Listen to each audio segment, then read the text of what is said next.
बढ़ते हैं आगे। बड़ी खबर डिजिटल अरेस्ट से जुड़ी हुई। भोपाल के कोहे फिजा थाना क्षेत्र में डिजिटल अरेस्ट का मामला सामने आया। पुलिस ने मौके पर पहुंचकर पीड़ित को बचा लिया। 80 साल के शमसुल हुसैन डिजिटल अरेस्ट का शिकार हुए। सूचना मिलने पर बेटे जुएल हुसैन ने पुलिस को सूचना दी। पुलिस के पहुंचते ही आरोपियों ने नंबर को ब्लैकलिस्ट कर दिया। तो डिजिटल अरेस्ट जिसके लिए वक्त वक्त पर पुलिस लोगों को जागरूक भी करती रहती है, फोन पर भी बाकायदा लोगों को जागरूक किया जाता है, लेकिन तमाम जानकारी के बाद भी और इश्तिहार अलग अलग जगहों पर इसके दिए जाते हैं। डिजिटल अरेस्ट से किस तरीके से बचना है, कैसे ख्याल रखना है, कैसे अगर किसी का कॉल आता है नोन नंबर से और दबाव पैसे के लिए बनाता है तो उससे डील करना है। उसके बावजूद बहुत से लोग डिजिटल अरेस्ट का शिकार हो रहे हैं और ऐसा ही एक मामला भोपाल के कोहे फिजा से सामने आया, जहां डिजिटल अरेस्ट हुए एक 80 साल के बुजुर्ग शमसुल हुसैन। जैसे ही उनके बेटे को इस बात की जानकारी मिली जुएल हुसैन को, उसे तुरंत पुलिस को सूचना दी। पुलिस ने मौके पर पहुंची। मौके पर पहुंचकर पुलिस ने 80 साल के बुजुर्ग शमसुल हुसैन को बचाया और जैसे ही पुलिस इस पूरे मामले की जांच पड़ताल पुलिस ने शुरू की, तुरंत ही आरोपियों ने नंबर को बंद कर दिया, ब्लैकलिस्ट कर दिया गया। फिलहाल पुलिस इस पूरे मामले की जांच पड़ताल कर रही है। तो डिजिटल अरेस्ट किया था एक 80 साल के बुजुर्ग को, 3 घंटे तक बंधक बनाया गया था।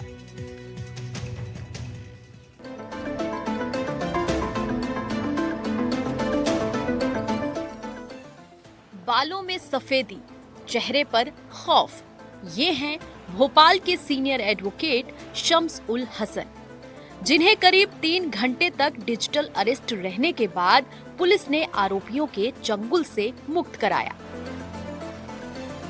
कोहे फिजा थाना क्षेत्र में रहने वाले एडवोकेट शम्स उल हसन को एक व्हाट्सएप वीडियो कॉल आया, जिसमें कॉल करने वाले ने खुद को लखनऊ एटीएस का सब इंस्पेक्टर बताया और कहा कि शम्स उल हसन का नाम पहलगाम आतंकी हमले से जुड़ गया है। उनके फोन नंबर का इस्तेमाल पहलगाम हमले में किया गया है।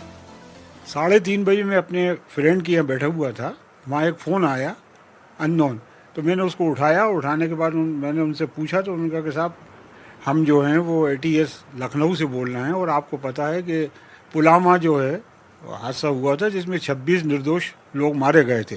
तो मैंने कहा हाँ वो अनफॉर्चुनेट था और उसके सब कंडेम करते हैं, तो आप क्या पूछना चाह रहे हैं? तो कह रहे साहब आपका जो नंबर है वो किसी आतंकवादी या उस ग्रुप में जो है ये मिला है, तो इसके बारे में हम आपसे इंक्वायरी करना चाहते हैं। आरोपियों ने शम्सुल हसन को डिजिटल अरेस्ट किए जाने की बात कही।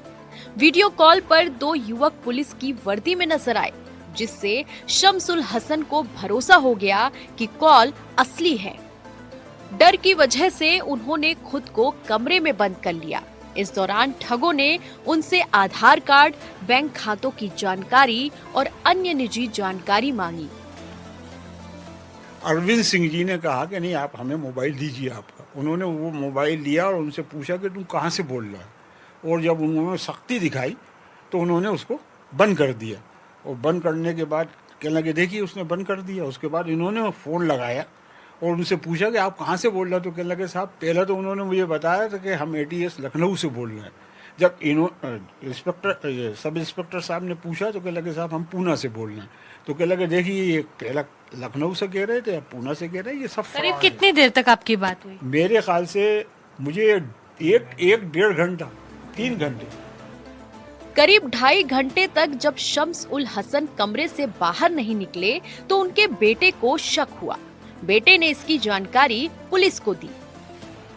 मैंने उनसे कहा कि मेरे फादर लगभग अप्रॉक्स 80 ईयर्स ओल्ड हैं और वो थोड़े घबरा रहे हैं। मुझे लगता है ये फ्रॉड है क्योंकि पुलिस ऐसे एक्शन नहीं करती। अगर एंटी टेररिस्ट का कोई मामला होता तो वो डायरेक्ट घर पे आके मतलब इंक्वायरी करते या कुछ करते। तो मुझे शक हुआ तो मैं डायरेक्ट पुलिस स्टेशन चला गया और मैंने बताया ऐसा ऐसा हुआ है। तो वो तुरंत लेकर आए, मतलब 3 सब इंस्पेक्टर के साथ 2 पुलिसकर्मी फ़ौरन, मतलब विदिन 5 मिनट्स वो घर पे आ गए मेरे साथ और फिर आकर उन्होंने पूरा मामला हैंडल। खबर लगते ही पुलिस एक्शन में आई। शम्सुल हसन से जालसाज कोई रकम ले पाते उससे पहले ही पुलिस टीम उनके घर पर पहुंच गई। पुलिस ने समझाइश देकर वकील को दरवाजा खोलने को कहा, जैसे ही शम्स ने गेट खोला, मोबाइल कॉल कट गया। हमने जाके देखा कि घर में दरवाज़ा अंदर से लगा हुआ था और जब हमने दरवाज़ा खटखटाया, उनको समझाया कि हम पुलिस हैं, यहाँ की लोकल पुलिस हैं, तब उन्होंने दरवाज़ा खोला। फिर हमने उनसे सारी चीज़ें सुनी तो उनको ATS लखनऊ के नाम से कुछ साइबर फ्रॉडस्टर लोग थे, इनने उनको डिजिटल अरेस्ट कर रखा था पिछले 3 घंटे से। हमने जाके उनको समझाइश दी गई और उनको सुरक्षा प्रदान की गई और उनको बताया कि उनको जागरूक किया गया इस चीज़ से, और हमारे जाने से उनके साथ में कोई आर्थिक क्षति नहीं हुई उसमें। डिजिटल ठगी का ये कोई पहला मामला नहीं है। इससे पहले भी जालसाज कई लोगों को अपना निशाना बना चुके हैं। फिलहाल बेटे की समझदारी और पुलिस के एक्शन से 80 साल के बुजुर्ग शम्सुल हसन जालसाजों का शिकार होने से बच गए। और इसी खबर पर और ज्यादा जानकारी के साथ निहारिका शर्मा हमारी सहयोगी हमारे साथ जुड़ रहे हैं। निहारिका, तमाम जागरूकता अभियानों के बावजूद, लोगों को समझाइश देने के बावजूद भी डिजिटल अरेस्ट के मामले कम होने का नाम नहीं ले रहे। यहां पर यह राहत की बात रही कि बुजुर्ग वक्त रहते हुए बचा लिए गए ठगे जाने से। बिल्कुल आप सही कह रहे हैं। देखिए, एक बुजुर्ग को फ़ोन आया जब वे अपने दोस्त के घर पर थे। ऐसे में वहाँ पर जब फ़ोन आया तो वीडियो कॉल था। जो आरोपी थे उनका वीडियो बंद था, लेकिन जो इस तरफ शम्सुल हसन थे जिन्हें डिजिटल अरेस्ट किया गया था, उनका वीडियो चालू रखने की बात कही गई थी और वो जो थोड़ा भी अगर मूवमेंट कर रहे थे तो उन्हें वहीं रोका जा रहा था। हालांकि वे अपने फ्रेंड के घर पर थे। जब उनसे इस पूरे मामले की जांच की बात कही तो उन्होंने कहा कि ठीक है, मैं मेरे घर जाकर आपसे बात करता हूँ। तो 3 घंटे तक कंटिन्यू उन्हें फ़ोन कॉल पर जोड़ा रखा। 3 घंटों में उनसे कई सारे दस्तावेज मांगे, उन्हें अपने जाल में फंसाने की पूरी कोशिश की गई और इस दौरान उनसे ये भी कहा गया कि हमने ATS लखनऊ से आपको फ़ोन लगाया है, मैं सब इंस्पेक्टर बात कर रहा हूँ और आपका जो नंबर है वो पुलवामा अटैक में इस्तेमाल हुआ है, इसलिए हमने आपको फ़ोन लगाया है, आपको लखनऊ आना पड़ेगा, आप 2 घंटे के भीतर ही लखनऊ आइए। तो यहाँ से उन्होंने बताया कि मैं भोपाल में हूँ। तो यही उनकी साजिश थी, जान सके कि वे कहाँ पर है और क्या काम कर रहे हैं, क्या करते हैं। लेकिन वो जहाँ पर थे उनके पीछे कई सारी किताबें देखने को मिली। इससे ये साफ हो गया था कि वे एडवोकेट है, इसलिए उनसे और कई तरह के ऐसे सवाल पूछे गए जिसमें लॉ एंड ऑर्डर भी शामिल हो, ताकि उन्हें लगे कि हाँ वाकई में किसी ऐसे ही व्यक्ति का फ़ोन है। ऐसे में जब वे घर आए थे तो उनके बेटे को ये बात पता चली कि उनके पिता को डिजिटल अरेस्ट किया गया है। ऐसे में उनके बेटे ने आकर इशारों में कहा कि आप फ़ोन बंद कर दीजिए,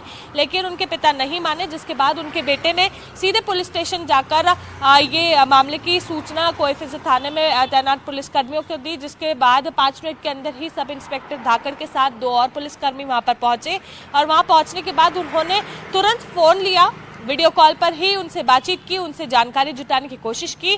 काफ़ी गहमा गहमी हुई, लेकिन उसके बाद जो आरोपी थे उन्होंने वहां से अपना फ़ोन बंद कर दिया, फ़ोन नंबर को ब्लैकलिस्ट कर दिया और अपना फ़ोन स्विच ऑफ भी कर दिया ताकि किसी तरह की जानकारी उस वक्त के लिए जुटाई ना जा सके।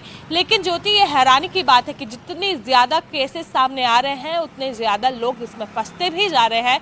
हम लगातार मुहिम भी चला रहे हैं कि किस तरह से डिजिटल अरेस्ट से लोगों को बचना चाहिए। अगर किसी भी तरह की जानकारी आपसे फ़ोन पर मांगी जाए, फिर चाहे वो आपके कोई परिवार का व्यक्ति ही क्यों ना हो, आप ना दीजिए। अपने परिवार के लोगों ने ही एक दूसरे को बोल रखा है कि अगर मैं भी आपको फ़ोन लगाऊं तो आप जानकारी ना दीजिए, क्योंकि अब लोग वॉइस ओवर भी करने के बाद, यानी कि अपनी आवाज़ चेंज करने के बाद भी लोगों को फ़ोन लगा रहे हैं और जानकारी जुटाने की कोशिश कर रहे हैं। राजधानी भोपाल में ही ये एक ताज़ा मामला सामने आया है, जिसमें लेकर अब पुलिस यानी कि कोएफिज़ थाने की जो पुलिस है वो इस पूरे मामले की जाँच पड़ताल कर रही है और कोशिश कर रही है